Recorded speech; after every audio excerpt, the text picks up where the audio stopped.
numbers got a nice lineup now. 1675, right?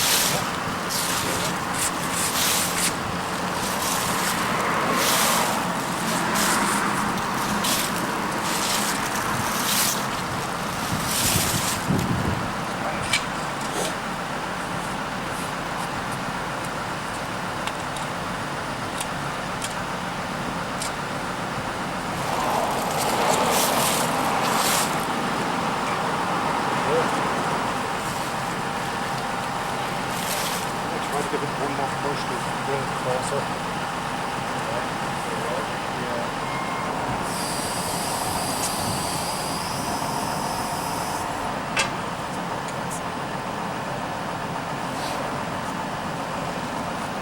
That's it. Actually, I know I want to put something out.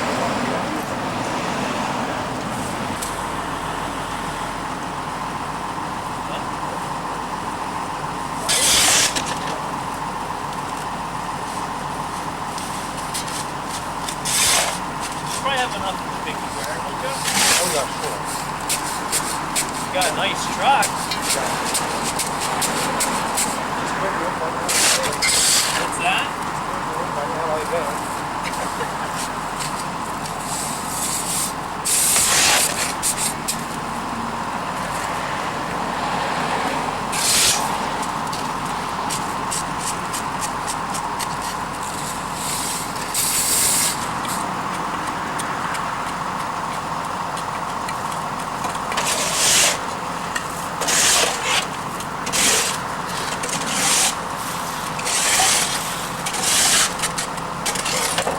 Left and right. Let's go.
So what do you think? It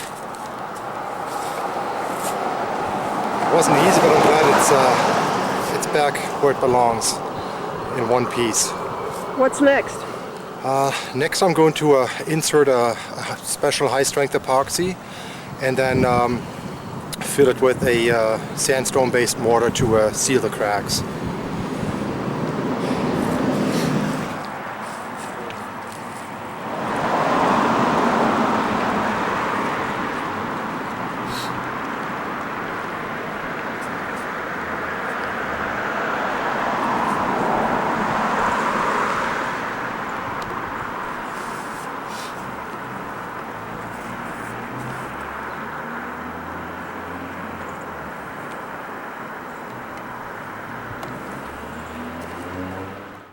So Kai, tell us about what you did at Sugarloaf Street Cemetery.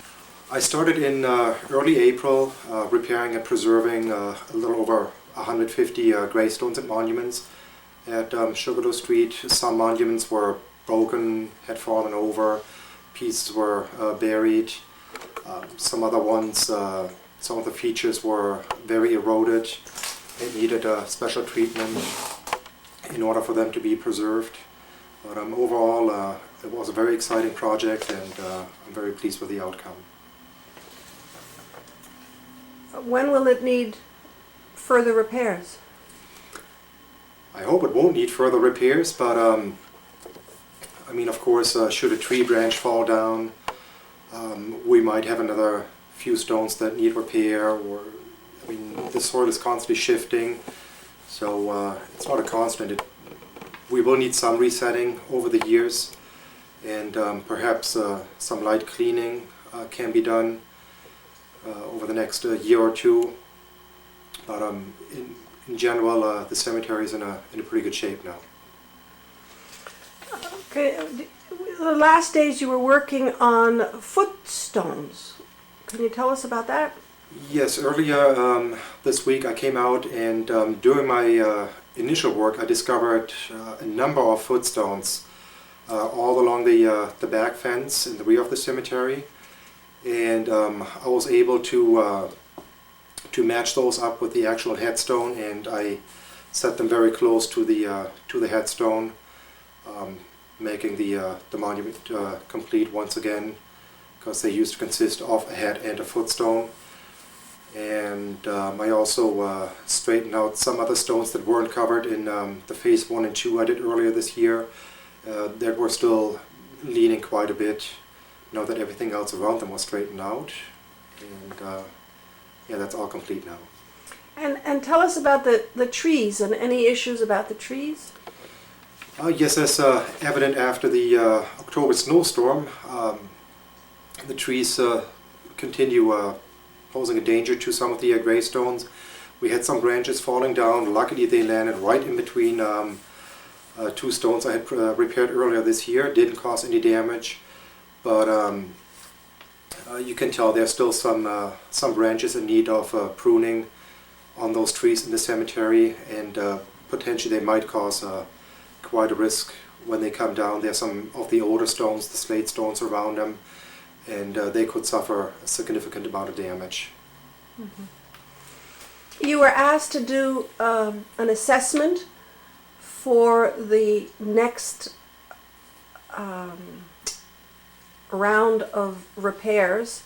The Historical Commission asked you to do the West Deerfield cemeteries, West Deerfield / Baptist, and North Wisdom, sometimes known as Clark's. Mm-hmm. Can you tell us about that? Yes, this summer I returned to do an assessment and a master plan for the West Deerfield Baptist Cemetery, as well as the North Wisdom or Clark Cemetery. And the first one, the West Deerfield Baptist Cemetery, I identified a little over 100 gravestones in repair of work within the next 1 to 2 years. The sooner the better, and a good 40 or so gravestones in the North Wisdom Clark Cemetery that should be repaired within 1 to 2 years. And you were also asked to do an overview of all the cemeteries, all the publicly owned cemeteries of Deerfield? Yes, I also went out and looked at all the publicly owned cemeteries throughout the town of Deerfield. And it was a very interesting and sometimes adventurous trip getting to some of the more remote cemeteries. But I identified a number of stones in need of repair throughout all the town-owned cemeteries. Which ones did you think were the ones were in the best condition? Were there some that you could highlight like that, or were they all in need of work? Pretty much all of the cemeteries were in need of work. There was not a single cemetery that was 100% perfect. All of them do have stones in them in need of work. Okay, and now this last thing you've done just before the winter now has been to preserve and actually even correct the placement a little bit of the two monuments on North Main Street in South Deerfield.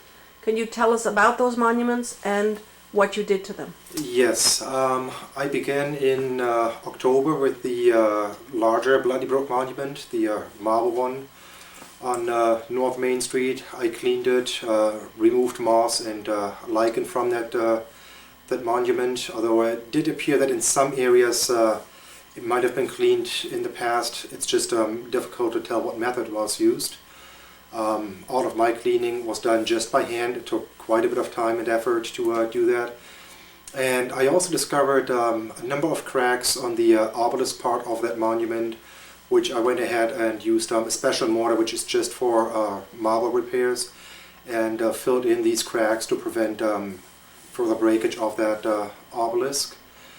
And I also tried removing a plexiglass sheet that's currently covering the lettering. However, that's really secured in there, and I would not be able to move it without causing damage, which I do not want to do to that historic monument.